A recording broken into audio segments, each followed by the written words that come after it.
Wayne Nolan walked out of that hotel in Atlantic City by the front door. He tried to look nondescript. He tried to keep his shoes quiet and his hands in his pockets so Bruce Meeker's blood wouldn't show. He figured he had between 5 and 15 minutes to make his escape. Bruce Meeker, Wayne's ex-partner, had not yet fallen from the hotel room window, but he was already dead, shot once by a gun equipped with a silencer. Wayne had propped the body on the windowsill, estimating that there would be just enough time to get away before a breeze from the Atlantic tipped Bruce over the edge and onto the boardwalk below. As it turned out, calm weather kept Bruce in place longer than Wayne had anticipated. The body didn't fall until Wayne was far away from the scene of the crime, driving on a cool, pleasant road through the Pine Barrens. Wayne rented a room with a television in an ordinary motel and took a couple of Valiums. He sat on the bed with his panda bear. He tried to think clearly. He had to find the girl he had passed on his way to room 1313, the girl whose ghoulish satchel had opened in the hall, spilling her stuff outside the elevator. She must have the earrings. Wayne had ransacked Bruce's room looking for the earrings, and Wayne was a very good ransacker. The earrings were nowhere to be found. The girl must have them. "I swear to you, Wayne, baby," Bruce had insisted. "On my mother's grave, I swear to you, I didn't give the earrings to Susan." "Then why aren't they here?" Wayne asked softly. He rarely spoke above a mumble, a habit dictated by long experience in burglary. "Maybe she stole them," Bruce suggested. "You never spent the night with a woman who had the wit to steal anything," Wayne said. No, she's smarter than she looks," cried Bruce. He was naked in the bed, huddled under the sheets, and he was sweating. In all the years of their association, he had never seen his shifty, humorless partner holding a gun, and he did not fail to notice that Wayne's hands were trembling. "For Christ's sakes, put the gun away, Wayne, baby," he pleaded. "You didn't kill anybody in your whole career. You don't want a murder on your conscience now that you're about to become a father. Take it easy. Cool down." Bruce lunged up from the bed and kicked Wayne in the mouth, and Bruce had legs like Arnold Schwarzenegger. The gun went flying, landing under the drapes. Wayne dived for it, spitting out 4 of his back teeth. Bruce got there first. He snatched the gun and aimed it at Wayne's blonde head, but he had the disadvantage of being naked. Wayne grabbed his balls and squeezed, and Wayne had hands like Captain Lou Albano. Bruce screamed. Wayne stifled his scream by stuffing the drapes in his mouth. Bruce twisted the gun around and prepared to shoot Wayne through the heart. Wayne broke Bruce's wrist. The gun went off. Bruce Meeker died from the impact of one bullet that tore through his lower jaw and continued upward into his brain. The drapes were drenched with blood. Wayne Nolan got a couple of spots on his tie and some more on his hands when he moved the body, but his tie, like his shirt and suit, were black, or almost black, so no one noticed the blood when he walked out of the hotel. Clutching his panda, waiting for the Valium to work, Wayne stretched out on the motel bed. He tried doing the breathing exercises that he had learned in a childbirth training class with his sweet wife in Marseille. This partially controlled the pain in his jaw where his teeth had once been. Wayne figured the police would find his teeth in the hotel room. Teeth were a dead giveaway. In 3 days, 6 days maximum, every cop in the metropolitan area would have his dental records. Interpol would be alerted. Inspector Eugene Licker would come flying in from Zurich. Wayne could just picture Licker's twisted little smile, his freckled bald head shining with excitement. He had been pursuing Wayne Nolan for years, and this would be his big chance at the kill. It was imperative that Wayne find the girl with the earrings before Licker found him. He had only 2 clues to her whereabouts. On the room service tray, He had discovered a newspaper with the first desperately seeking Susan ad encircled by a black valentine. In addition, he had a snapshot of Susan. Bruce must have taken it, in white lace tights and short shorts. The picture gave Wayne a clear record of the pyramid jacket, which he would never have forgotten in any case, but really it focused on her behind. Bruce Meeker had always been a sucker for a well-shaped rear. The Valium began to take effect. The blood in Wayne's mouth began to clot. He felt a little less upset now. If only Bruce had been able to produce the earrings, Wayne would not have threatened him with the gun.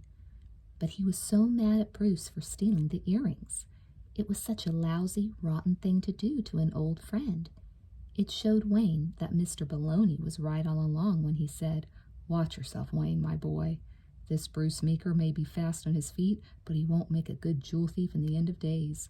He likes women too much, and thieves who like women too much are always giving things away. Your things, Wayne, my boy. My things."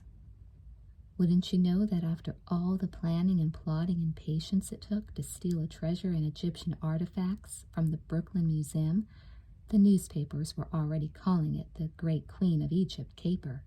Bruce had done just what Mr. Baloney had predicted and made off with the priceless Nefertiti earrings and given them to some ditzy fluffhead who had now skipped to New York to meet some guy named Jim.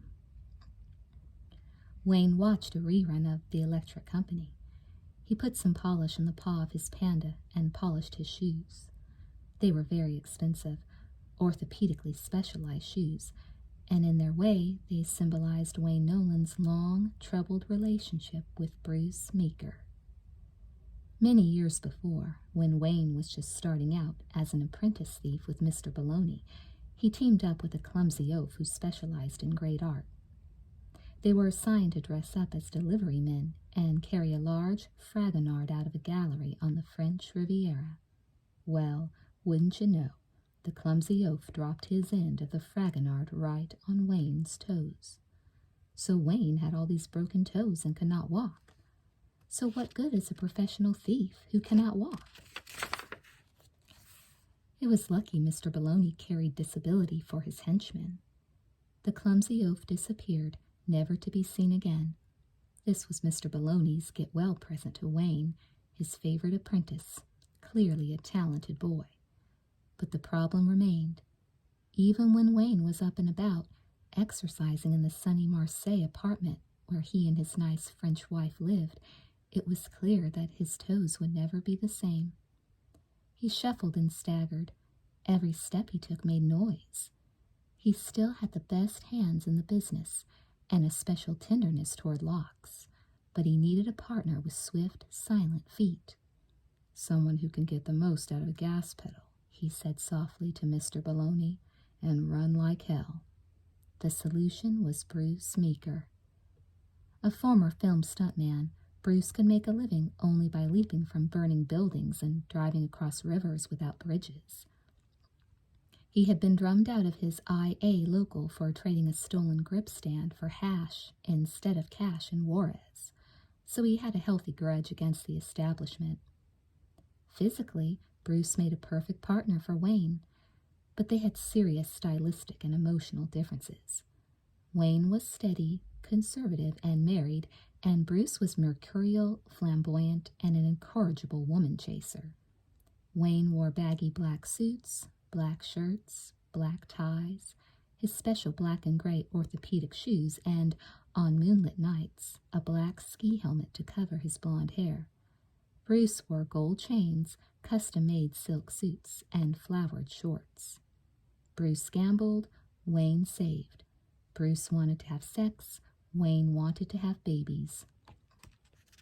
Once, when they were posing as oilmen at a fancy party in Kuwait, Bruce had been so overcome with emotion upon viewing the charms of some sheik's mistress that he actually forgot that he and his partner Wayne had come to the party to steal the jewels of the host. Imagine Wayne in the master bedroom, deftly defusing the ticking time bomb that guards the safe, meticulously dismantling the electronic circuitry that surrounds the lock, delicately undoing the snaps and buttons that guard the burglar alarm, finally lifting the naked gems from their velvet boxes. He has maybe 20 seconds to make it through the window, climb down the bougainvillea vines, and slip into the getaway car, which Bruce is driving. Imagine Wayne's distress when he finds no Bruce, no getaway car, nothing but 40 miles of trackless desert between himself and the Persian Gulf. Luckily, a caravan came by, and Wayne hitched a ride on a camel. The gems were stuffed painfully in his orthopedic shoes. He looked back once and saw, with satisfaction, Bruce Meeker running from the house, trying to hold his pants up while fierce men in white robes chased him, brandishing daggers. The episode ended successfully enough. Wayne made it to the launch that was waiting for him in the harbor, tore off his shoes, and sped away to Egypt. In Cairo, he had a nice wife with downcast eyes. She comforted him and rubbed his feet. Mr. Baloney fenced the Kuwaiti jewels and gave Wayne Bruce's cut. One day, Wayne went to the Cairo Museum to wander among the artifacts. What pretty things some of these queens of ancient Egypt had. What a lot of diamonds and emeralds and gold and rubies they embedded in their bangle bracelets. In strolled Bruce Meeker. "Did your wife tell you I came by looking for you?" Bruce said. "I was hoping you were dead. She's a lovely girl." "You're an asshole, Meeker. Get out of my sight." "Listen, Wayne, baby. I'm sorry, okay? I'm sorry. I just got sidetracked by that broad at the party in Kuwait, and the precise time escaped me.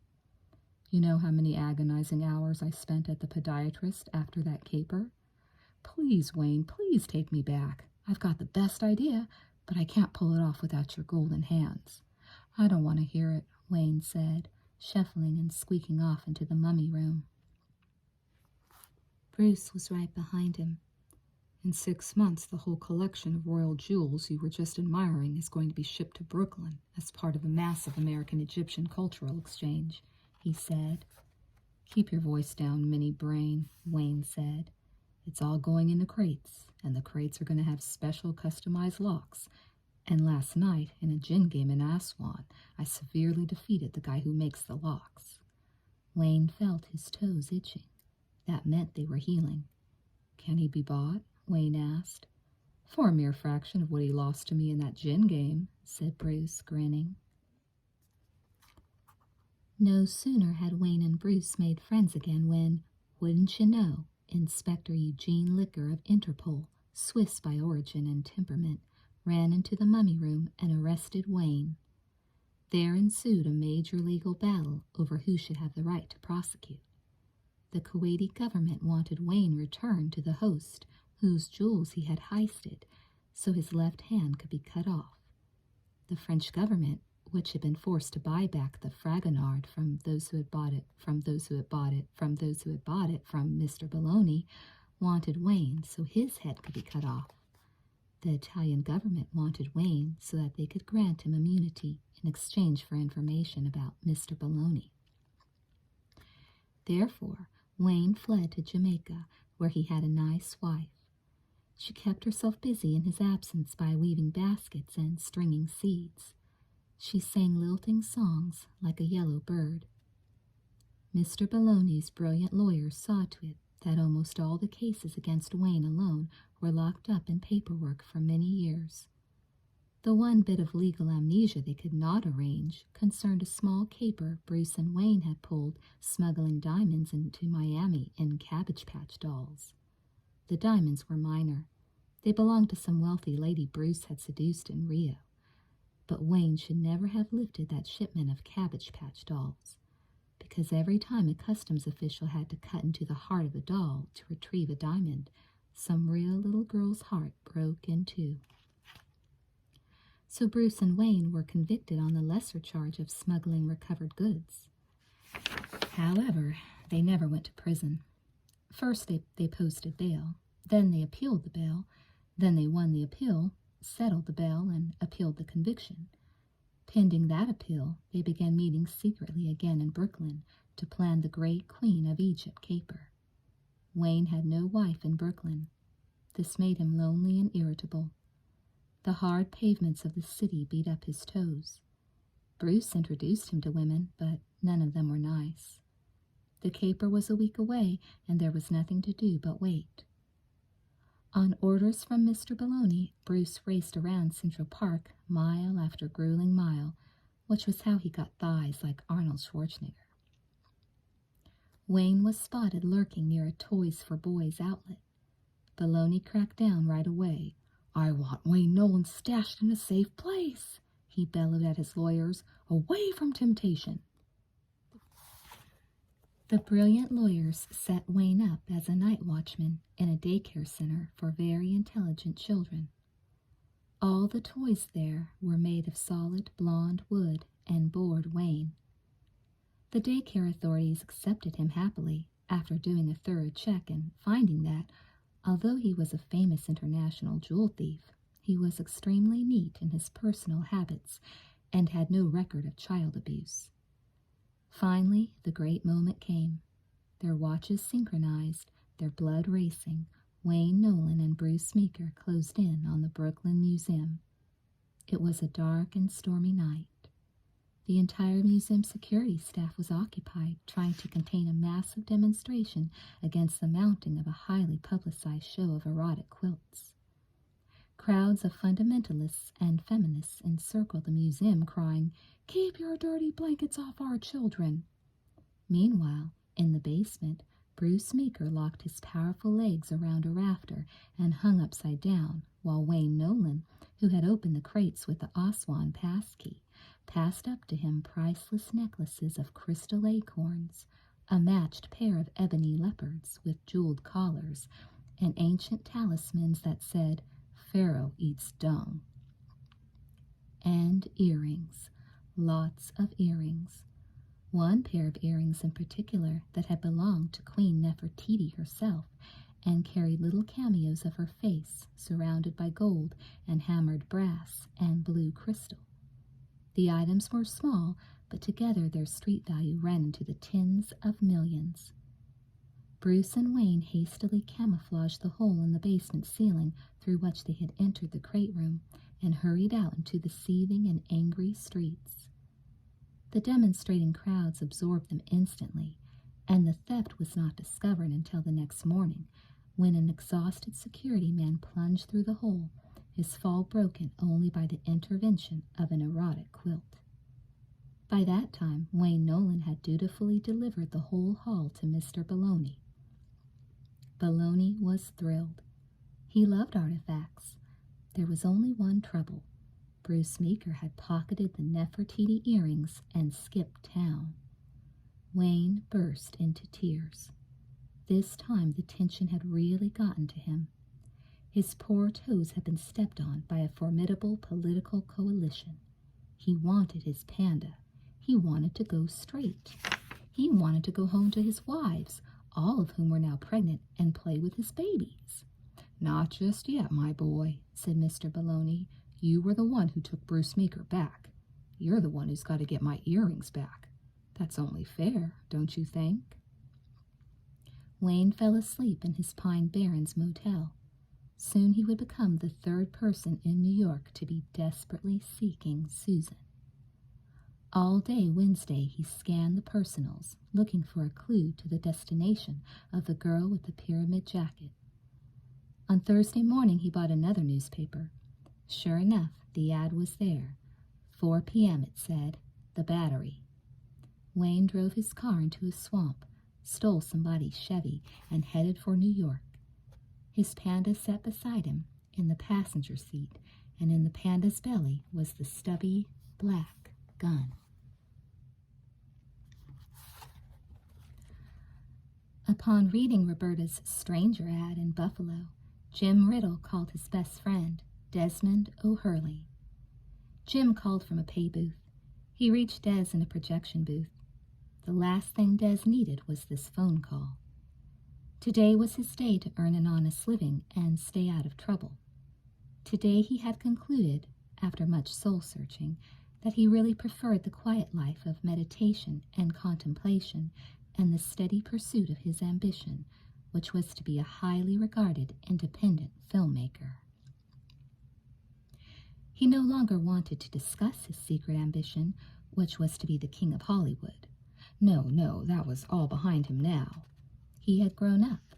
He had accepted his limitations and was enjoying his, rather dark but safe, niche above the audience at the Bleecker Street Cinema. On Thursday at 3 o'clock, when his best friend, Jim, called, Des was projecting Mutant Rage, one of the greats in the splatter genre. Des noted the now classic combination of slow motion and a wobbly dolly that made the cannibalism sequence so unsteadying. He murmured his admiration at the powdery white light created by deliberate overexposure every time the main character threw up. These observations served to distract Des and strengthen his resolve not to think about the rest of his life, which was in the toilet. Then Jim called. "Can you hear me, Des?" screamed Jimmy. "Why are you screaming?" Des answered calmly. "I'm in Buffalo," Jim screamed. "Oh, of course, now I understand," said Des. He thought that Jim must be at a zoo because there was so much squawking in the background. Unbeknown to Des, the squawking came from Mitzi, chief chick in the Drybones entourage, who had just been told that the Buffalo concert included festival seating.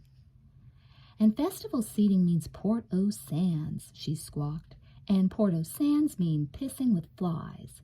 I'm not going to piss with flies. You guys can piss in bottles. What the hell is this, Woodstock?" "I'm trying to talk to somebody in New York here, Mitzi," Jim yelled at her. "Hold it down, will you?" "Hold on a minute," Des said to him from New York. The big battle scene between the mutants and the Earthmen was reaching its climax, and so was the reel, which had to be changed immediately. Des tucked the phone under his ear, trying to jiggle the celluloid into place.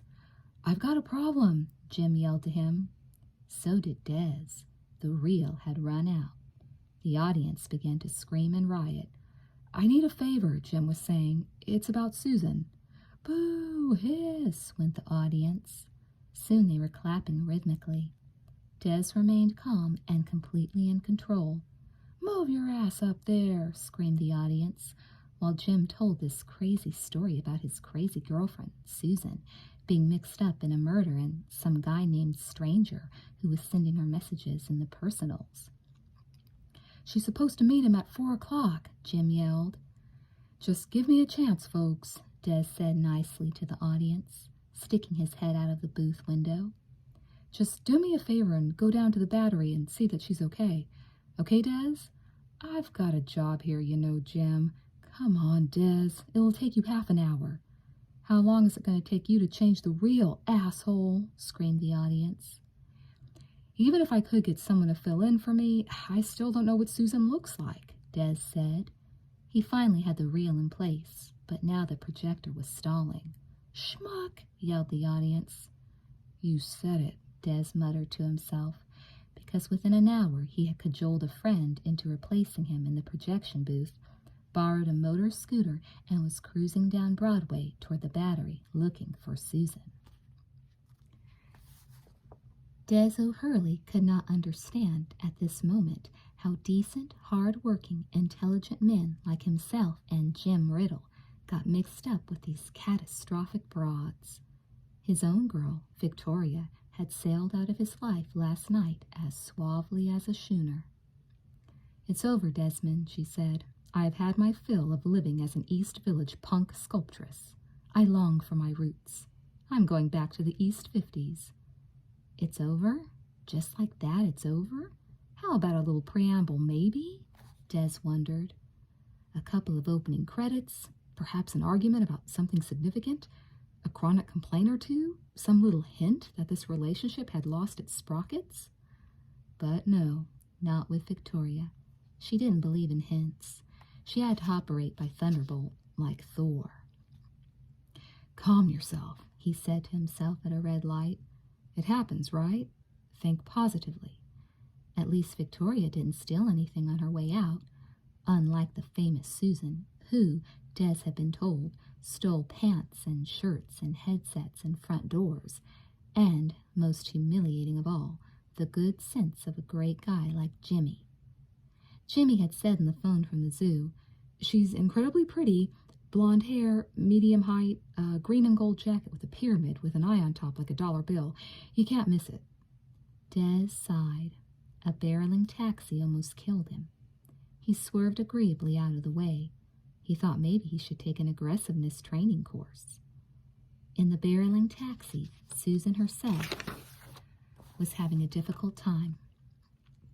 Her lipstick had smeared. A little red tributary trickled down from the corner of her mouth, and she dabbed at it patiently, but she couldn't get it to leave. Meanwhile, the creep who was driving the cab would not shut up. "I lived in New York all my life," he said. "We used to have Chinese restaurants, Italian restaurants. Now you have these sushi restaurants. Everyone goes for sushi, sushi. I hate the stuff." This cab driver then almost killed a guy on a motor scooter who was wearing a red helmet that said Dragon Noodle on it, giving Susan a start and making her, once again, smear the lipstick she had finally fixed. "Although, I tell ya," he said, not noticing that Susan was about to cry, "I had some the other day. I took it home, cooked it. It wasn't bad. Tasted like fish." Roberta was already at the Battery. She leaned against the railing where Jim and Susan had kissed so passionately, displaying the back of her pyramid jacket, by what she expected Susan to recognize her. She had fixed her hair like Susan's, in wild, kinky waves. She had bought some light purple pants and red boots and a jeweled satchel pocketbook at a store her sister-in-law, Leslie, was never likely to enter. She felt that she looked terrific and couldn't wait to see whether Susan would recognize her as a kindred spirit. Maybe they would be able to have a drink together, maybe dinner. Maybe Susan would take her to a disco and introduce her to her friends. Maybe she would meet a friend of Jim's, a musician maybe, or a roadie who does lights for rock concerts. Roberta was so excited at the prospect of meeting the kind of men Susan might know that her feet began to sweat. Wouldn't you know, a weird blonde guy in a black suit with a black shirt shuffled up to her and said, "Hi, you look like I've seen you somewhere before." Roberta felt sick. He had a smile like a limp string bean. "I don't think we've met before," she said, leaning away from him. "Yeah, I think so," he answered. He stepped closer. "Oh my God," she thought, "where the hell is Susan?" "You doing anything right now?" asked the man, peeking stealthily under his own ear. "I'm waiting for someone," Roberta answered.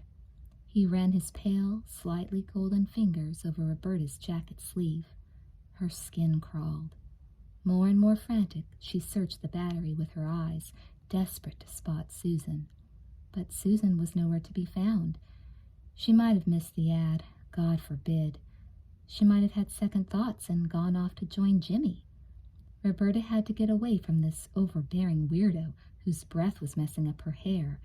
But if she got too far away, Susan might miss her. "Susan," she prayed, "please show up now." The taxi containing the answer to Roberta's prayers bumped to a halt. "That'll be 9:20, said the driver. Susan gave him some quarters and said, "Keep the change," and waltzed off, looking for her stranger. It was Susan's first miscalculation since she tried to rip off Tina Turner at Love Saves the Day. The street-wise, broad-wise cab driver immediately flagged down a cop, who immediately arrested Susan. "You don't understand," Susan yelled, twisting in the arms of the law. "I have to meet someone here." "We'll talk about it in the car," said the cop. "There she is," Susan protested, for she had spotted Roberta in her jacket. "She's got all my stuff. She'll give you the goddamn cab fare." The policeman placed Susan firmly in his car, just as Roberta gave up and hurried away from her place at the railing, trying to shake the blonde guy with the shifty gait who would not leave her alone. Wayne stuck to her like pantyhose. She bit her fingernails, giving in to panic. Meanwhile, Susan went to jail. "Do you like candy?" Wayne asked softly. "I've got some sugar babies here." "No, thank you," Roberta answered. I wanted to say, why don't we have a chat? Because I was very close to your boyfriend in Atlantic City. Well, Not exactly close to him, but you know. No, no, no, Roberta said. I'm married. Oh, I don't think so, Wayne laughed. No, I do not think so. He took her arm. She pulled it away. She changed direction. So did he. He grabbed her by the armpit. He had hands like iron. Did your boyfriend make you wear the pretty little earrings he gave you? Why don't we have a chat about that, because my car is just over there. Let go of me, Roberta yelled. Her throat was closing. Her legs were collapsing. She wanted to scream. Susan, Desu Hurley called, spotting the pyramid jacket. Let go of me, she screamed at Wayne Nolan, struggling to get away from him. From out of nowhere came this guy on a blue motor scooter, calling Susan and riding straight at them. Wayne took one look at the menacing red dragon noodle helmet and released Roberta.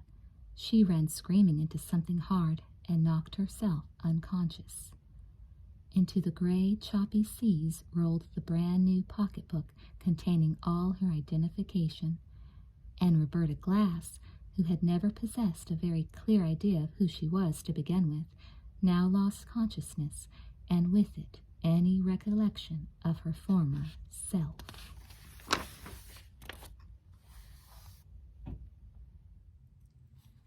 Chapter 3. Roberta woke up. For some reason, she was lying on her back on a sidewalk. An angel was hovering above her. He had a glow around his face. He had bluebirds in his eyes. She blinked. The glow around the angel's head shimmered away. She could see that he had a wide mouth and a longish nose, and a day's growth, that, for some reason, he was wearing overalls and appeared worried about her. Susan, he said. Ah, her name was Susan, and this beautiful guy who smelled of spare ribs must be her lover, awakening her in the morning. They were free spirits, maybe happy-go-lucky bag people. That's why they had slept on the sidewalk. What happened? She asked. Are you okay? My head hurts. Her head hurt so much that she revised the whole scenario. She was a trapeze artist, so courageous and daring that she never used a net. She had fallen out of the iron-strong hands of the man who was trying to catch her and was expected to die. The circus-goers had gathered in close to mourn her passing. She could see their feet all around her. She could hear their murmurs of regret and distress. Now, this kindly, concerned young man hovering above her was an off-duty clown. That's why he was wearing overalls. For years he had worshipped her from afar, but always feared to tell her of his love because she had a partner who could kill you with his bare hands. So this was the very first time that she, what was her name? Ah, yes, Susan. That she, Susan, was seeing the beautiful clown without his big red nose. His eyes were deep set, shadowed by low, shaggy brows and long lashes. Like bluebirds, thought the fallen trapeze artist, like bluebirds in delicate cages. I'm Des, he said. I'm a friend of Jim's. Roberta squeezed her eyes shut. Who's Jim? She asked. She tried to sit up, but she couldn't. Your boyfriend, Jim, said the young man. Who was the guy hassling you? He encircled her with long, worried arms. Easy, he said. Easy, helping her to her feet. What guy? She asked. The guy who just ran off. I don't know. You don't know? I don't remember. You don't remember? Are you okay? You want to see a doctor? No, I'm okay, she answered. Now that Roberta was standing and knew that she was not a trapeze artist who had missed her handoff and would soon die of injuries sustained in her fall, she felt better. Her head hurt less and less. So whose were the hands she recalled with so much fear? This guy who called himself Des had large, comforting hands that steadied her as she tried to walk. You're okay, he said. Well, if he said so. She's okay, he told the crowd. Show's over. She's with me. She's okay. He led Roberta to a park bench and set her down. What bay was that over there? Were they on vacation, maybe? Of course, that must be it. They were on vacation at the shore. The Jersey Shore, maybe. She felt that once, long ago, what was her name? Oh yes, Susan, may have been to the Jersey Shore with people who called themselves Mom and Daddy, or the Costa del Sol. Right, Susan was in Spain by the swank Mediterranean, and this guy's name was China or Porcelain. No, that wasn't right. Do you remember anything? Des asked. I don't know, she said. How'd you get here? I don't know. Do you remember what you had for breakfast? Why did bagels occur to her? Maybe she was Jewish. I don't know. You are Susan, aren't you? Susan? You don't know. She shook her head. He sighed. Okay, he said. Where's your purse? Roberta looked all over for it, but she found no purse. Ah, well then, here was the answer to the mystery. If she had no purse, she must have been hiking. Okay, no purse, Des said. But no one went hiking in red boots. You got anything in your pockets? Roberta felt all over for pockets. She had only one inside her jacket. It contained a key and a piece of newspaper. All right, beamed Des. Now we're getting someplace. This is my phone number written here. Jim must have given it to you. Jim? Jim, your boyfriend. Oh, yeah, Jim, my boyfriend. Do you remember him? Des asked, hopefully. No. Her head had now stopped hurting. Little visions were beginning to come to her. Choppy seas, iron railings, hard benches, passionate kisses, a black man with blonde hair, a blonde man with black clothes. It was all very hazy, but this is like a déjà vu, she murmured. How can you have a déjà vu if you don't remember anything? Asked Des. Now he sounded annoyed, and Roberta decided she did not like him as much as she had originally. I simply feel like I have seen all of this before, she said sharply. But I have never seen you before, and I have never seen this key before in my entire life. She shoved a key with a red plastic cap into his large hands, which were very dirty anyway and really rather disgusting, just like his spare rib aftershave. This is a Port Authority locker key, he said. Well, if he said so. All right, I'll tell you what I'm going to do. I'm going to run you up to the Port Authority. Maybe whatever is in the locker will help you snap out of it. How's that? For the first time, he smiled at Roberta. A bluebird flew into her chest and flapped its wings disturbingly on the nether side of her ribcage. Let's go, Des said, indicating his motor scooter. For some reason, he seemed to assume she was familiar with such things. In fact, she did not even know where to sit. Maybe she was supposed to sit in the basket in the front of the scooter that said Dragon Noodle and appeared to be designed for carrying takeout orders. She followed him meekly, disturbed by the flapping of the damn bird. Des stopped short, his sweet, sensitive, rather artistic face suddenly twisted by paranoia. A hint, but who could know it then, of how he would often look in the future when he finally became the king of Hollywood. Wait, just 1 minute here, he said. This isn't some sort of trick, is it? I mean, I know a little bit about you, Susan, okay? So don't even consider jerking me around, because I'm not in a great mood today. Roberta had heard this tone someplace before. Had Aretha Franklin once used it in a song? Had the black man with the blonde hair once used it in a store? Why was she, what was her name? Susan, right. A nice, innocent woman, maybe a little confused, generating so much suspicion. She did not even know what jerk around meant. It sounded disgusting and masturbatory. Why should I want to jerk you around? She asked. I mean, I don't even know you. Des sighed. He gave her the helmet to wear. All he needed was for her to bang her head again, and assumed she would climb on the scooter behind him. So she did.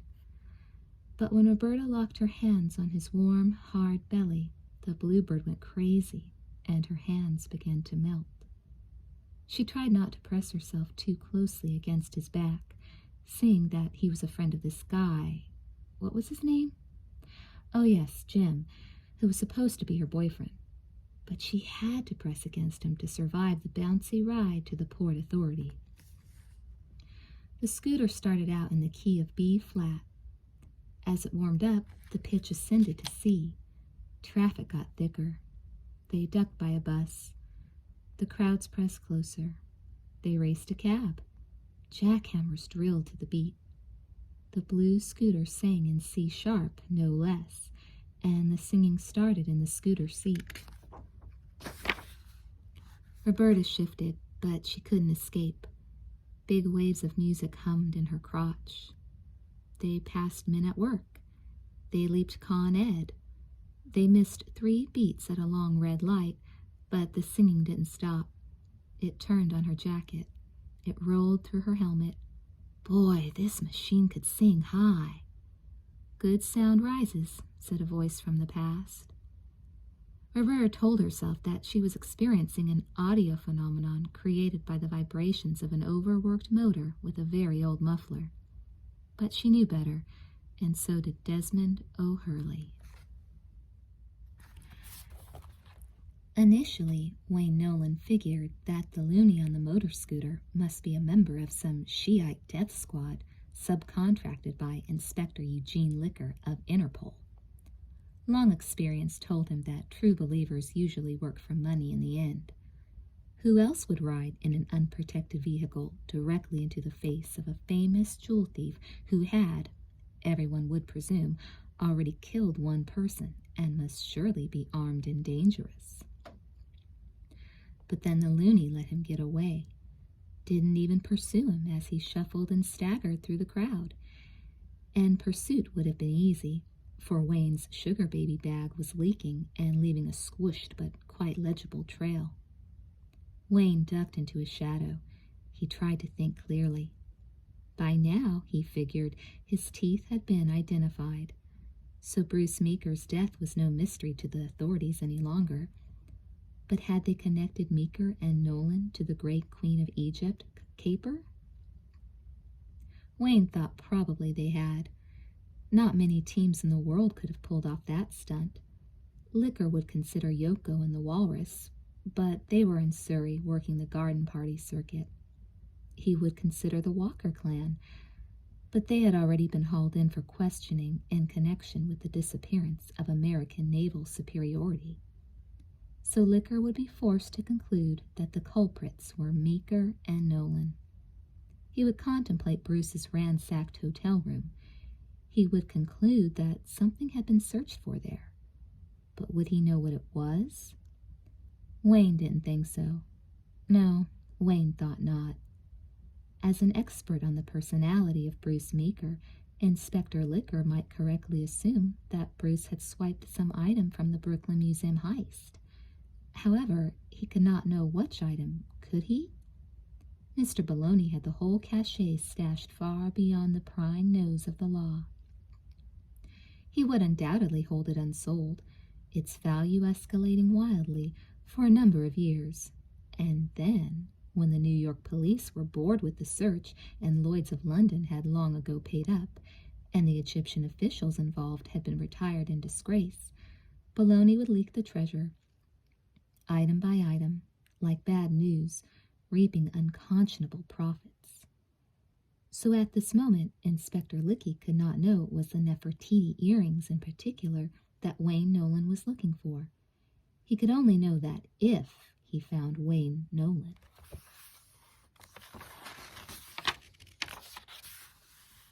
Wayne smiled to himself. As usual, he was just a couple of steps ahead of Interpol. He ran out of sugar babies, so he bought a box of dots and gnawed them on the good side of his mouth and headed for his car. The car was being towed away, not because it was stolen, but because it was 5 minutes over on the meter. Thank God Wayne's panda was safely hidden at the daycare center. Wayne hailed a taxi. This was always very hard for him to do because he never raised his voice. "Taxi," he mumbled, peeking under his own ear to see if anybody was listening. "Oh, taxi." Luckily, a cab pulled up to drop off a girl with 6 rabbits that were wearing lots of earrings. Wayne slipped in. "Follow that scooter," he mumbled. There was so much uptown traffic at 5:30 that the scooter carrying Des and Roberta couldn't go very fast, and neither could the cab carrying Wayne. This gave Wayne time to gnaw his dots and continue to refigure his situation. The latest intelligence Wayne had on Licker's progress was a report from one of Mr. Baloney's couriers. The organization had checked the Zurich flights and found that, for the first time in Swiss history, they were all delayed. Apparently some rock star who wore her underwear as outerwear had arrived in Switzerland for a concert and had created such commotion that the Swiss had actually lost track of the time. If Licker got word of Meeker's death on Monday, and today was Thursday, that meant Licker might still be stuck in Zurich. But the idea of a stuck Licker was hard for Wayne to swallow. He kept his shifty eyes on the blue motor scooter, singing in C-sharp just ahead of his cab. He allowed himself a few moments of happiness, thinking about the little white and brown and black babies who would soon call him Daddy. Through his courier, Mr. Baloney had pointed out to Wayne one other fly in the ointment that must be quickly swatted. The Nefertiti earrings themselves were now familiar to Americans because of television exposure. They had become the stars of the 6 o'clock news. Of course, all the artifacts stolen from the Brooklyn Museum were displayed and described, but it's hard to get the American public excited about pirated Viking Jews' harp music. "The earrings play better," explained Ted Koppel to the Egyptian ambassador right before the Nightline special, on which the ambassador offered a $100,000 reward for the return of his nation's treasures. Onto every screen in America came an image of the gold and hammered brass and ancient blue glass jewels encasing cameo carvings of Nefertiti herself. "I know my adopted country, Wayne, my boy," said Mr. Baloney. "At this very moment, 1,000 enterprising Americans are out in the garage smelting in the great tradition of Paul Revere. By the end of the week, 1,000 brilliant fake Nefertiti earrings will be showing up at Egyptian diplomatic offices. Shortly thereafter, street vendors will be selling horrible reproductions for $2.50 each. They will swing from the ears of tacky women on street corners from Orlando to Davis. You better come up with the real thing fast, Wayne, my boy, before your task becomes immeasurably more complicated." Des and Roberta parked their scooter and entered the Port Authority bus terminal. Wayne left his taxi inching in the midtown gridlock. He found a doorway that offered him a clear view of the blue scooter and incidentally the white courtesy telephones clustered by the entrance to the massive terminal. Not taking his keen, sneaky eyes off the scooter or the phones, Wayne made a call to Mr. Baloney. "Hi," said the Baloney machine. "We're not in now, but leave a message and we'll call you if we ever return. Don't be sad. Look on the bright side. Maybe you won't be in when we call, and we shall never have to speak to each other at all." Wayne left a message after the beep. Then he called the Port Authority. "I want to request a page," he said softly. "Speak up, please." "A page." "What?" "I want to page someone." "I'm afraid I can't understand what you are saying, sir or madame, as the case may be. Please call back when you are feeling stronger, or write a note and deliver it in person." The Port Authority hung up. Wayne wrote a note. He shuffled across the street and delivered it. Then he shuffled back to his doorway. He watched to see whether anybody answered the page and came to the white courtesy telephones. No one. All clear. So he collected some old shopping bags, bottles, and other debris, gathered it around him in the doorway, and settled back to wait and watch. Long experience told him that no New Yorker who is rushing to get home after a day's work is going to bother a derelict in a doorway, so he felt safe. But he also felt hungry, and that made him lonely for his wives, and loneliness is the mother of paranoia. Wayne imagined that Roberta and Des had entered the Port Authority and boarded a bus to someplace Wayne would never think of, taking the earrings with them and leaving the blue motor scooter behind as a red herring. He imagined that the baloney organization had abandoned him in this unpleasant city, had given up on the earrings and retired to their yacht off the Carolina coast. He imagined that the guy selling Muhammad Speaks at the Port Authority entrance was an undercover cop sent by Abdul El Bulbul, Amir of police for the Sheikdom of Kuwait, waiting for one clear shot at Wayne's golden hands. He imagined that the blind man with the yellow cur groveling at his heels was really Inspector Room of the Paris police, waiting for one clear shot at Wayne's golden head. Huddled in his doorway, he imagined everything but the truth. The brilliant Swiss Inspector Eugene Licker of Interpol had made the most serious mistake of his career. He had never come to New York. Assuming that Wayne had retrieved some items from the Queen of Egypt caper before killing Bruce Meeker, Licker had decided to circumvent the Zurich airport rock blockade by driving overland to Marseille, then sailing to Cairo, then flying to Kingston, terrorizing Wayne's wives and ransacking their sunny apartments. And Licker was a very good ransacker. Of course, he found nothing. Licker should have known, as an expert on the personality of Wayne Nolan, that Wayne would not give a thing that belonged to Mr. Baloney to any wife of his. But, in his blundering, Licker did manage to complicate Wayne's situation. For he revealed to three nice, innocent women that each was not, as she had previously thought, the one and only Mrs. Wayne Nolan. Out of the Port Authority came Des and Roberta. They had with them the same skull-patterned satchel Wayne had seen in Atlantic City. He grinned slightly in his shadow.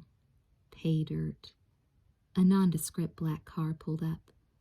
In it was one of Mr. Baloney's most trusted couriers. "I know it's hard for you, Wayne, baby," she said, "but next time you leave a message on the machine, could you talk a little louder?" She gave Wayne the car keys and slid out the passenger side and vanished. On the front seat of the car was a care package. It contained pliable foods that a man who had recently lost a lot of teeth might be able to handle. Applesauce, peanut butter and jelly sandwiches, and Julia Child's creamiest quiche. Also a thermos of coffee and a whole stack of E-Man comics. Wayne's panda was there too, and in his belly a message. "Don't go back to the daycare center," it said. "Every intelligent kid in America is looking for you." Wayne felt wonderful. All his suspicions had been groundless. He liked this car. It didn't have itchy seat covers. The satchel he wanted was heading downtown, bumping along on the motor scooter not 200 feet in front of him. Sooner or later, and he sincerely hoped without further violence, he would have the earrings that must be inside, and he would be able to retire a rich man and return at last to the arms of his devoted wives. Roberta got very excited when the Port Authority locker opened and she saw the dry bones drum case. If it was hers, it sure was chic. "Ooh, I hope it's filled with something good," she whispered, like a little girl, Des thought, like a little girl making a wish for her birthday. Well, the satchel was filled with forks and knives, as well as clothes. A black Merry Widow bra came out of it, embarrassing Roberta. Also saltwater taffy, black rubber car parts, and every kind of crucifix imaginable. I must have been off base about the bagels, Roberta thought. Clearly Susan is not Jewish. There were Mexican silver earrings, Canadian fur earrings. You sure do move around a lot, Des commented, and one absolutely fabulous earring that looked not completely unfamiliar. Roberta closed her eyes. When I close my eyes, I see a pyramid, she said. Like on your jacket? Des suggested. Oh yeah, that must be what it is. Des glanced at the watch he kept turned inward on his wrist. His downstairs neighbor Choi was waiting for the return of the motor scooter at the Dragon Noodle, and by now would have been badly inconvenienced and extremely pissed. Okay, well, at least now you've got everything, Susan, he said. I hope you're feeling better. You are feeling better, aren't you? Oh, yeah, she murmured vaguely, still engrossed in the big earring. Good, 'cause I've got to get the scooter back. I'll see you around maybe sometime, okay? I'll see you with Jim. Who? Goodbye, Susan. What? To Des riding down the escalator, Jim's girl, Susan, looked as though she had just been pushed off a train into a desert. She sat with her legs straight out in front of her, the satchel's contents tumbled around her knees, her large blue eyes alternating blank and tumultuous. Des was really committed to leaving her there, really committed. He had already killed enough of his day babysitting this broad. But when he glanced back, she was lighting a cigarette, and she looked just as she had looked getting on the scooter, as though she had never done this thing ever before in her entire life. Eugene Liquor, called the Port Authority PA system. Eugene Liquor, please pick up the white courtesy telephone. The announcement jarred Des. For some reason, it sounded to him like an air raid warning, triggering his alarm instinct and making up his mind. He knew this girl was not jerking him around. He knew she was sincerely amnesiac and totally out of it, and that she was going to sit there in front of the Port Authority lockers all night long. Brushing past commuters, he ran up the down escalator. Okay, Susan, he said, you can sleep at my place. One night only, on the couch. He repacked her suitcase. She was trying to figure out how to use the lighter. But I don't want any drama. I don't want any of your friends coming over, and I want nothing disappearing from my apartment. You got that? Roberta finally had the cigarette lit. She inhaled. A fit of coughing rendered her unable to respond. Maybe you should quit, Des said, and took her home with him. He could not believe, with all he knew about Susan, that he had actually fallen for the amnesia ploy. He could not believe Jim's notorious girl had actually convinced him that she did not know how to smoke a cigarette, when in fact she was the most sophisticated, well-traveled, streetwise, slippery-fingered, nicotine-besotted, sexy Pop-Tart in all New York. Lose that sexy, he said to himself. Jim's girl, remember? Jim's girl. Yet she rode the scooter downtown with a blissful, sweet smile, throwing her head back and breathing deeply, as though she had never before felt such a free and easy breeze upon her face. She peered at the downtown streets curiously, as though she had never seen them, and her shiny blonde hair slipped out from under the helmet and tickled his neck like silk in the wind. And of all the things he had heard about this girl, the only thing that seemed to be true was that she was incredibly pretty. Jim's girl, he said to himself, as her breast burned holes in his back. Jim's girl. At the Dragon Noodle, Dez's neighbor and former friend Choi was waiting with 2 large takeout orders already completely congealed in their cardboard cartons. Choi was not angry. He was not hysterical. He refrained from telling Des all the many historic events that had happened in their neighborhood during the scooter's long absence. How Emily Fu had graduated from Juilliard, signed with the Utah Symphony, and moved to Provo. How Han Tong and Wan Tong had met at the Yellow River Saloon and finally settled the Tong Wars. How the large moving van across the street had been loaded up with virtually everything Desmond O'Hurley owned. No, Choi said nothing of this. What he did say was, "Never again." "Sorry, man," Des began. "Never, ever again," Choi said, getting on the scooter. "It was an emergency. Never, ever, ever. We got stuck. Ever again. I'm sorry. I understand. Don't ask me again, ever." Suddenly very tired, Des climbed the fire escape that led to his loft. Roberta followed in the strange, halting, docile way she had, which was so irreconcilable with what he had heard of Susan. "People live here?" she marveled. "Yes, people live here," Des snapped back. "Offer a homeless woman a couch to sleep on, and what does the bitch do? Bitch!" Down the fire escape came a guy with a box on his shoulder. "Does he say, 'Excuse me'? Does he step aside?" "No," grumped Des to himself.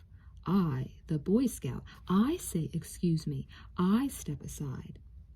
No sooner did the box carrier pass than another asshole barreled down the stairway with 2 stereo speakers that looked strangely familiar. On the landing outside his apartment, the whole truth dawned. A third porter appeared with Dez's television set and the vomit green lamp with the ochre paper shade that Victoria had insisted on bringing with her when she moved in. "An antique," she said. "Galveston, circa 1928. "Whoa, wait, just 1 minute. What do you think you're doing? Give me that," Des said. The moving man did not protest. Des might be a gentle soul at heart, but once aroused, he was clearly not to be messed with. He let the open door of the apartment swing wide. Roberta cowered behind him. The apartment was stripped naked. From behind a blue-green plastic partition, there came the sound of a man's voice and the elegant laughter of the catastrophic broad Des had almost succeeded in forgetting during the last several hours. "That's just great, Victoria," he said. He leaned against the Shaolin chastity kung fu super graphic that framed his doorway. "It's my stuff, Des," Victoria said. "God, she's beautiful," Roberta thought. "Look at that gray and white duster. Look at that gray broadcloth shirt. Look at that black satin tie." Victoria's dark red hair was cut short, and her gray eyes were haughty, and she had the carriage of an aristocrat. She might as well be a model in one of those magazines you read only in the beauty parlor. Just having these thoughts gave Roberta pause. How come Susan knew so much about better women's wear? Was it possible that someone as chic as Susan went to beauty parlors? "So you just come and take it, right?" Des said. "No phone call, no discussion, no nothing." He looked with real pity at the pale-haired guy carrying another box for Victoria. "How you doing?" he said. With a self-restraint that would one day be legend in the motion picture industry, he did not say, "How you doing, lame-o?" Listen, I'm going to take this stuff down to the Porsche," said Victoria's, now very nervous, new boyfriend. "I believe some of that is mine," Des mentioned. "Like the answering machine and the Charlie Parker record." "Oh, look, you can have it," said Victoria. "Thank you. Why don't I send you a check for the rest?" Victoria looked down on Roberta. She was very tall, this Victoria, almost as tall as Des. "He's a nice guy," she said. "You'll be happy together." And out she glided, cool and confident as a British official exiting India after the Raj. And the souvenirs she was taking were just as ripped off. For the first time all day there was a silence. A long, long silence, amplified many times by the emptiness of Dez's apartment. "Oh, I'm so sorry," Roberta whispered, watching him walk up and down the bare floors. He looked so gaunt at this moment, even stooped, his veins bulging with anger unexpressed, and his strong back sort of hunching. He reminded her of Abe Lincoln. He reminded her of Bjorn Borg in defeat. He reminded her of a miserable widower all alone after the death of his beloved wife. Now, where has she read that story? Roberta tried to think of something to say. "You know, You could do a lot with this place, she offered. I mean, there's so much light. She shut up. There was really nothing to say. At the far end of the long apartment, a long table remained. On it there was a kind of machine that Roberta had never seen before. It had spools of film in it, so she assumed it must be for editing. Ceiling-high bookcases on one wall housed dozens of silver film cans, filled, she assumed, with the movies Des had assembled. Maybe they were artistic masterpieces. Maybe they were filthy pornographic sleaze flicks. Susan wouldn't care one way or the other, but Roberta, who did not know that, felt sure they were artistic masterpieces. The editing table had no chair anymore. Presumably Victoria had removed it along with everything else. She had left some assorted pillows and blankets, which Des found in a tumbled mass in the corner, and she had left his clothes. He crouched down under one of the many large windows in the loft and lit a cigarette. Roberta remained silent because she could see he was trying to keep himself under control. The pink light of the waning day poured through the window and shined on his light brown hair. Above him, the top of the Chrysler building was framed by the window. Across the loft, another bank of windows let in the sunset day-glow glitter on the waters of the East River. A shaggy cat named Cat rubbed up against Roberta, testing her friendliness. She scratched his head and patted his tail. He purred receptively. It was nice to know that Susan enjoyed the company of pets. Right smack in the middle of the apartment, there was a blue-green partition inlaid with a see-through fish tank. The fish inside caught the sunset light on their silver fins and shimmered pinkly. Roberta smiled. So Susan also had a thing for fish. "What are their names?" she asked. The fish? Oh, Clara, Marilyn, Annette, and Doris, Des answered. They're all harmless. Not one of them a man-eater. Roberta felt so bad for him, she wanted to run over to the window and give him a hug. But she didn't dare because her boyfriend, Jim, was Des's best friend. "Oh, shit," Des said softly. "It happens, right?"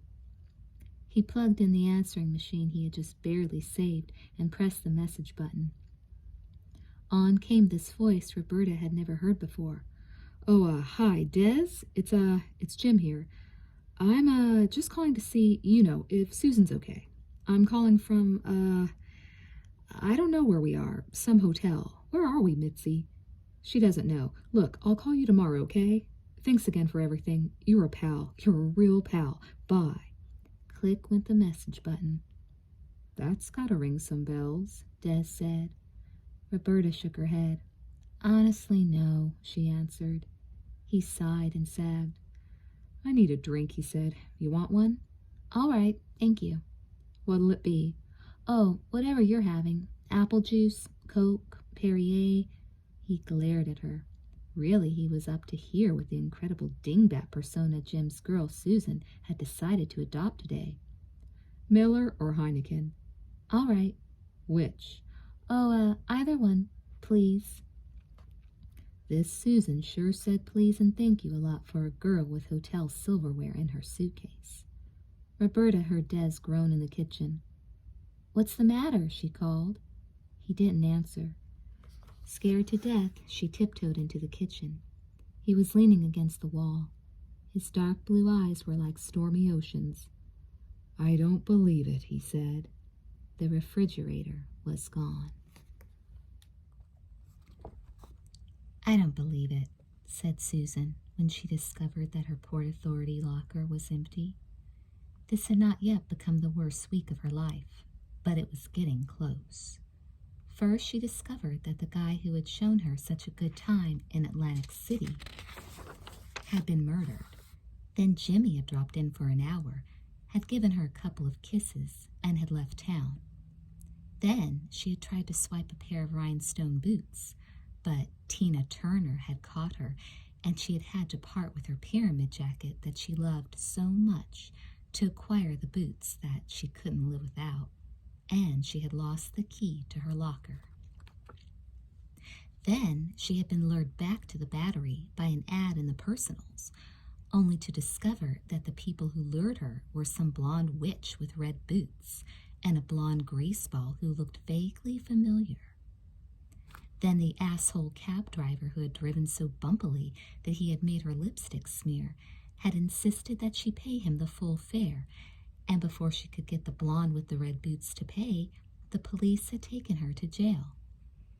So then she had spent 6 hours in the tank with whores and junkies and husband beaters, and she hadn't dared call Crystal to come down and pay the $9.20 she owed the cab driver, because, after all, how much can you impose on your friends? So then she had told the jail matron a story about how she was really the daughter of a major Hollywood agent who threw her out of the house when he caught her in bed with his least bankable client. And that's why she had no money, and the matron finally had lit her cigarette. So then she had told the other jail matron how she was really the oldest daughter of an archaeology professor who had gotten killed in a cave-in at the pyramids, and now she had to support her sick mother selling buttons on the Battery, and she had spent her last bread on medicine for Mom, so that's why she couldn't pay the cab driver. The matron, a big, fat Nazi type, had said, "Yeah. So Susan had said that all her savings from button selling were locked in a locker at the Port Authority, and she didn't have the key. So now what was she going to do? So the matron had slipped her a crowbar confiscated from some burglar, and they had finally released her from jail. So then, feeling better, she had gone to the Port Authority with her crowbar, and wham! All her stuff was gone, taken undoubtedly by the red-booted witch who had bought her beautiful pyramid jacket and was clearly in cahoots with that blonde greaseball. Where have I seen him? Susan wondered, bopping out into 8th Avenue. I've seen him someplace. Did I sleep with him? No, that's impossible. I wouldn't sleep with a guy who has a smile like a limp string bean. So then it was midnight on 42nd Street. A beautiful night, warm but just a little breezy, with a large desert moon poised between the twin towers like a gong. The perfume of whistling whores made the streets sweet. The laughter of happy drunks made the streets jingle. Suburban kids, fearing nothing tonight, walked arm in arm from their dockside concerts, singing the top 40. The gay bars murmured low. Pretty dancers drifted west from a night's work on Broadway, feeling blessed to be living the life they had always wanted. It was a night to lie on your back and listen to Jimmy Riddle sing dark blues songs, to think of home and to tell the truth and cry for love. It was not a night to turn in early and sleep alone. But Susan had no money. None. It looked as though she would have to jump the subway turnstile and ride downtown to Crystal's place with every creep and sociopath in New York. Worst of all, the Port Authority ladies' room mirror told her she was getting a zit. Susan looked closely at herself in the mirror. She adjusted her bellyless black lace blouse and her big black Jewish star. She redid her eyes and her mouth. Who could she find in this neighborhood at this hour of the night who would help her get home without her having to defend herself with a crowbar? Someone respectable, someone cute but non-violent. She decided to pick up an actor. She found him browsing in an all-night bookstore near Manhattan Plaza, lingering at the map section, and on his exceedingly high cheekbones he had a look of longing. "Thinking of going to Kyoto?" she asked. Thinking of going anywhere but another audition. Let's go to Egypt. I haven't got enough money for the fare. You got enough money for the map? Not that either. Shit, she thought. An out-of-work actor. They always broke her heart. She stole a map of Japan for him and a map of Egypt for herself, and he took her to the West Bank Cafe. All he could afford was coffee. Luckily, they met a Broadway dancer who had the hots for him. She took one look at Susan and began to cry. "Come pee with me," said Susan, in the spirit of sisterhood. When they were alone in the ladies' room, she made the dancer an offer. "Give me cab fare home plus $10, and I promise I'll never go near him again. Cross my heart." "Done," said the lovesick girl, shaking Susan's hand. As Susan slipped out the back door through the kitchen, swiping half a head of lettuce on the way, she noticed that her new friends were already making out at the bar. She hoped they would both be famous one day. That night, Susan slept alone on the green sofa in Crystal's canary yellow apartment. She started to dream and got nervous and woke herself up. Crystal wasn't home from the magic club yet. Susan fell asleep again and dreamed of Jim. He was lying in a huge, messy bed, running a dangerously high fever. His large, soft eyes were rolling upward in his head. Only the whites showed. He tossed and moaned.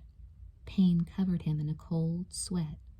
"Susan," he sang in his delirium. "Susan, baby, don't let me go. Don't let me die alone in Buffalo." His silly lyrics tripped her. She laughed and fell laughing into the bed with him. He grabbed her. He rolled her into the clammy white sheets. He stopped her breath with his cold, white teeth. His pale arms locked around her neck, choking her, killing her. "This is what it means to love," he sang. "This is how it feels to need." Susan woke up screaming.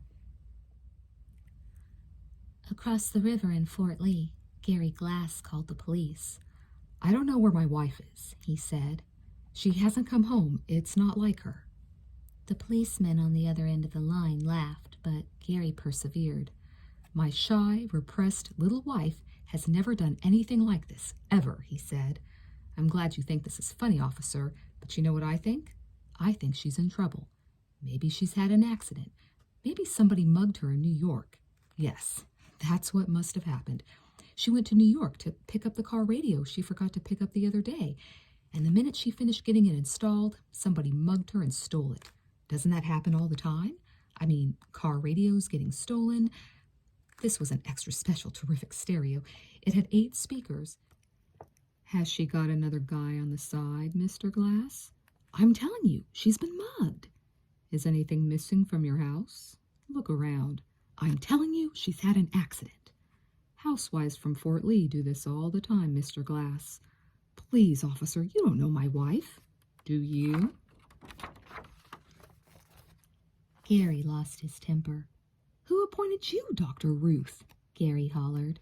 "Would you please stop psychoanalyzing my situation here and start looking for Roberta?" Okay, said the cop. "Don't get defensive. What's she wearing?" "She must be wearing the new jacket she bought. It's not around anywhere. You can't miss that jacket." Gary described the pyramid jacket. "Please describe her car, Mr. Glass." "Right, the car. You can't miss the car. It's a brand new black Ford convertible. The license plate says Tub and Spa." "What?" Gary spelled it for him. "You got a picture? Find a picture of your wife, and we'll be over in a little while to get it." "How long is a little while?" The cop hung up.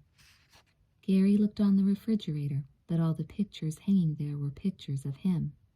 He looked through a photo album, but all the pictures in it were pictures of him and his in-laws and Roberta's beloved dead dog, Dorothy. Finally, he dug in the dining room sideboard and found Roberta's wedding picture. She was really cute as a bride, with her arms full of white lilies and her fluffy veil and her big, hopeful grin. Gary remembered how nervous he was on their wedding night because it had been so many years since he had made love to a near virgin. He remembered how nervous Roberta's liberated mother had made him, arriving at the wedding in a Land Rover with a boyfriend half her age. "Take care, Gary," said his late father. "Sometimes the tendency to split is genetic among women, just like big tits." "I'm a little nervous about all this," he wanted to say to the impassive cops when they arrived. "I'm used to coming home from my evening meetings and finding Roberta cuddled up in our bed, watching romantic old movies. She wears white pajamas mostly. She's a wonderful cook." When the police left, Gary called his friend Larry Stillman, the dentist, but Larry wasn't home. "If your tooth is killing you and you haven't got any Percodan," Dr. Stillman's machine said, "drink yourself into a stupor and I'll call you back in the morning." Leslie Glass watched her brother, Gary, as he rummaged voraciously through her refrigerator. "Face the truth," she said. "Roberta has left you." "Roberta couldn't have left me. That's impossible. She's got everything a woman could want. She's got everything." "Did you tell the police about the jacket?" Leslie snapped. "Yes," he answered, pulling out the grapes, the Munster cheese, the tomatoes, the pickles, the seeded rye. "Did you tell them she left her wedding ring in the soap dish?" "Where's the mayonnaise?" "You didn't tell them, did you?" Leslie snarled.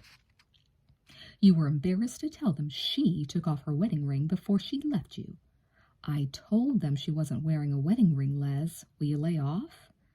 Leslie Glass swished back and forth across her kitchen, sweeping the floor with her Azara peignoir, fidgety as Queen Isabella waiting for word from the Santa Maria. She drummed her fingernails on the kitchen counter. She gnashed her teeth. She looked down at her older brother as he constructed his gross sandwich, and she noticed with some delight that he was starting to lose his hair. "The police seem to think Roberta's having an affair," he said. "Oh, my God," cried Leslie. "Maybe she is." "That's ridiculous," he said casually. "Roberta is not having an affair. She's much too uptight." Now he was crouching in front of the refrigerator, squinting like a ravenous lion who must make his selection from a herd of zebra. "That is a perfectly horrible thing to say," Leslie hissed. Swish, drum, gnash. "Don't you have any lettuce?" "Of course I have lettuce." Gnash, double gnash. "It's in the crisper. That's where lettuce is supposed to be." "What's the crisper?" Leslie called upon her small reserve of pity. "God, Gary," she said, "you are such a prince. What are you going to do now that Roberta has left you? You'll starve." "Roberta has not left me, Leslie. Where the hell is a mayonnaise? This refrigerator is so damn full a person can't find anything in it." "Don't worry, big brother. Soon your refrigerator will be so empty you will be able to see your reflection in its rear wall." Leslie slammed the mayonnaise down on the table and drummed her nails on the lid. She knew why Roberta had left Gary. "I suppose you're proud of the way you've been running around with Becky Schumann." "Becky and I are not running around," Gary protested. "We are having a perfectly respectable affair." He ate half the cheese, then he put the other half on his sandwich. It was getting to be a very big sandwich. "I didn't know you knew about Becky." "When will you learn that I know about everything?" roared Leslie. "I knew the first time you made it with Consuela in the laundry room, and I knew the first time Daddy made it with Consuela, too." Gary gagged on his sandwich. "Daddy made it with Consuela?" "I knew that you ran over Harriet Levine's pet snake the first day you got your driver's license, and you buried him in the backyard under the mock orange." "Enough, Leslie. And everybody thought he just slithered away. Ha! Did Daddy make it with Consuela before me, or after me, or during me?" Leslie suddenly gave up swishing and drumming and gnashing and took up leaning. She leaned over Gary, narrow-eyed, all-knowing, oppressive as a pillar of the synagogue. "Gary, let me ask you something." "What?" "Does Roberta have orgasms?" "Orgasms? You have heard of them, haven't you?" "I need a drink, Les. Apple juice, Coke, Perrier, whatever you've got. I mean, maybe the reason she left you was because you weren't satisfying her." "Leslie, not everybody is obsessed with orgasms. Some people just have them." "Did she?" "Okay, what's the story? Did Phil Donahue do a show on orgasms or something?" "You really are a pig, you know. You are disgusting. You are just like Daddy. At least I understand about feelings." Gary got his own apple juice. "I feel," he said. "I feel. No wonder Roberta left you. Will you stop saying that?" Larry Stillman stumbled sleepily in from the bedroom, his longish, curly black hair all disheveled. "Larry?" said Gary. "Hi, Gary," Larry said. "Any word from Roberta?" Gary Glass smiled nastily at his sister. Fast work, Les, he said. So that's why she was wearing the Azura peignoir. Pillar of the synagogue, my ass. What are we eating? Larry Stillman asked. Oh, look at that chicken. That looks great. Let's eat the chicken. Please, Larry, Leslie pleaded. The chicken's for tomorrow. Larry and Gary ate the chicken anyway.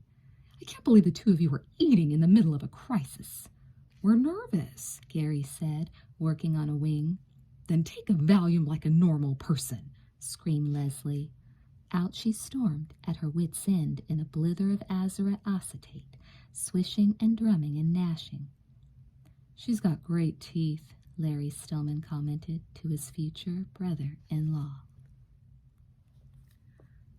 While her wedding portrait was slowly working its way through the NYPD bureaucracy toward missing persons, Roberta Glass was drinking gin on a rooftop in Chinatown. A glowing skylight lit the roof. Cat rubbed his loins against it voluptuously, purring to the glow. Roberta rubbed her face against the moon. Desmond O'Hurley sat near her, eating Chinese food from a carton with chopsticks. He had made friends with Choi again. Few people could hold a grudge against Des for long. Because the skylight bred shadows and the breeze blew her hair across her face, Roberta knew she was half hidden from Des and could look at him freely, and he wouldn't see the magic little fire in her eyes. Roberta marveled at how brilliantly Des had relaxed since the crisis with Victoria at sunset. He wasn't worried anymore at all. Clearly he was a type B personality. Now where had Susan read about that? Who could lose his tensions in the pleasures of the moment. The pleasure of this breeze, this carton of horseshoe ding, this quiet, carefree hour with Jim's girl, Susan. A guy in a blue window played the saxophone. Roberta couldn't tell where the window was in the landscape of rooftops. It seemed to float among the moonlit clouds. She had seen something, heard something like this, in a painting once, or in a show, or in another country long ago. Jim said a friend of yours got killed outside your hotel in Atlantic City, Des said. He was pretty worried. That's why he asked me to show up in Battery Park. Roberta was stunned. She took a long drink of gin. What kind of a life had she been leading? Killed? Dead? Roberta marveled. Sort of goes with the territory, doesn't it, Susan? She searched and searched her empty memory. How could anybody forget a murder? Maybe I know who did it, she said, appalling herself. Oh, I wish I could remember. Des crossed his long legs. His knee grazed her foot. He pulled it away quickly so she wouldn't get the wrong idea. But he didn't know she already had the wrong idea because he couldn't see the magic little fire in her eyes. Couldn't feel her wondering what his legs smelled like, whether his knees were soft. Maybe you were the killer, he suggested. Oh, no, she said emphatically. Susan wouldn't kill anyone. Or would she? Oh, my God. I should probably lay low for a while, huh? It might be a wise idea, Des suggested. He chuckled and scissored some more rice into his mouth. Obviously, he didn't really think she was a killer. Else, why would he sit here on this rooftop, so comfortable with her, so quiet and easy and comfortable? Roberta was beginning to feel a little bothered by the deep shadows. Maybe she wanted him to see her eyes better.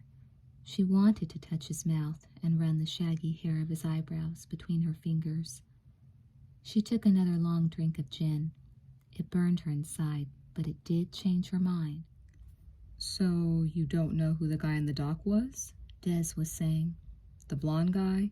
He had his hands in your... I know it sounds crazy, but he looked like he was feeling your ears. I don't remember, she answered. She felt her ears, her little earrings so unlike those others in her suitcase. Her ears were hot. Maybe a jilted lover? Des suggested. Oh, I don't think so, Roberta said. Where had she heard that before? I don't think so. No, I don't. Maybe this man whom Des spoke of had really been her lover. Maybe Susan had 1,000 lovers. Maybe she was the queen of the night and pounded the flesh of men and made off with their hearts. Maybe he was, she said. Maybe he was my lover and I left him for Jim. Des fell silent. He took a drink from the bottle. On the rim of his jaw, a little nerve shivered. Roberta wondered if he had hair in his belly. "You know something?" said Des. "You are not at all what I expected." "You're not what I expected either," said Roberta. Why did she say that? How could a woman who remembers nothing expect anything different from what she was getting? The saxophone had begun striking the same chords in Roberta's body that the little blue motor scooter had discovered, and that made her nervous. "Calm down," she told herself. "You are Susan. You are Susan. A woman like Susan would expect the night to be perfect. She would expect the moon to be magic, and she would fully expect the man to be an angel, chuckling, sort of thin, with large, strong hands so clearly gentle and skilled that you wanted to put them inside your shirt for safekeeping." Roberta sat on her legs. "How did you meet Jim?" she asked Des. "Did you grow up together?" "No, we met in an editing room. I was directing a video for Dry Bones." "Who?" "Jim's group. He's a musician. I was directing a video for the group, and we didn't have much money, and the song was about passion, but the girls we had were cold, so I had to put in the heat in the edit. Jim came into the editing room and sat behind me at the console. He didn't tell me what to do, he just watched. He likes learning things. I asked him to sing. I was trying to make the still, cold girls move, and I needed the beat, so he sang. This is what it means to love. This is how it feels to need." Des stopped talking. He turned his face away, but it was too late. Jim's girl Susan had stopped sitting on her legs. "Is he tall?" Roberta asked, smiling a little. "I mean Jim." "He's about medium." She leaned toward him very slightly. "Is he sort of thin?" she asked. Des took another drink from the bottle. Sort of, my build." He glanced at her. She was coming closer. He noticed this little fire. "What color eyes does he have?" asked the queen of the night. Her hair glowed. Her skin glowed. Des knew she was going to kiss him the way you know there's going to be fireworks over New York Harbor on the 4th, and he could not keep from grinning. "Blue," he said. She kissed him, and the glow filled his mouth. "I'm sorry," she cried, pulling herself out of his arms. "I'm sorry." Des hid his face in his hands, and his hands shook. "I don't know what happened," she said. She laughed self-consciously. "Oh, I'm sorry." The breeze died. The moon hid. The rain began to fall. It fell like bongo pops at first, in big drops, few and far between, and then more insistently, and then in lightning whitened sheets that shook buildings and even shook the still nerves of the New Yorkers. Explosions of thunder kept them sleepless. Finales of thunder reminded them of their worst, their very worst fears. Susan tiptoed past her friend Crystal, who was softly snoring, and stood naked in front of the open refrigerator, cooling her heavenly body, trying to get over her dream. Maybe an apple would distract her, but there were none. Maybe a beer, but there was only one, and that flat. Who the hell was the blonde man with the black clothes? Why did the recollection of him make her skin crawl with anxiety? She had no enemies, no one to be afraid of, and yet she trembled thinking of that light, almost white hair. Maybe it was her dream. The white sheets in the dream. White sheets wrapped like swaddling on a mummy. The last time she'd seen Bruce Meeker, he was wrapped in the sheets of their bed. And he was alive. Gary Glass did not go to bed. He kept himself awake by watching old movies in the kitchen, as his wife, Roberta, used to do. Finally, the phone rang. Gary tried not to stop breathing. He assumed it was the police. He assumed they would have news ranging from nothing yet to she's got a flat in the turnpike to "She's dead." But he was wrong. It was not the police. It was Leslie, his sister. "When you were a little boy," she said, "you were always scared of thunder. So I just called to tell you not to be scared. Roberta's probably got a flat on the turnpike, and in such a big storm she can't get to a phone. And I don't want you to be scared. It's only thunder."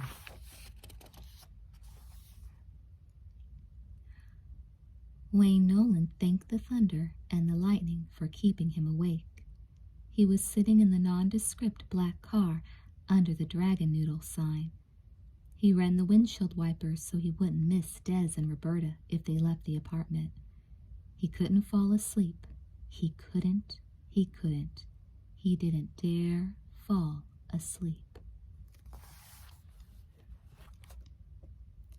Susan remembered where she had seen him. It was in a snapshot in Bruce Meeker's wallet.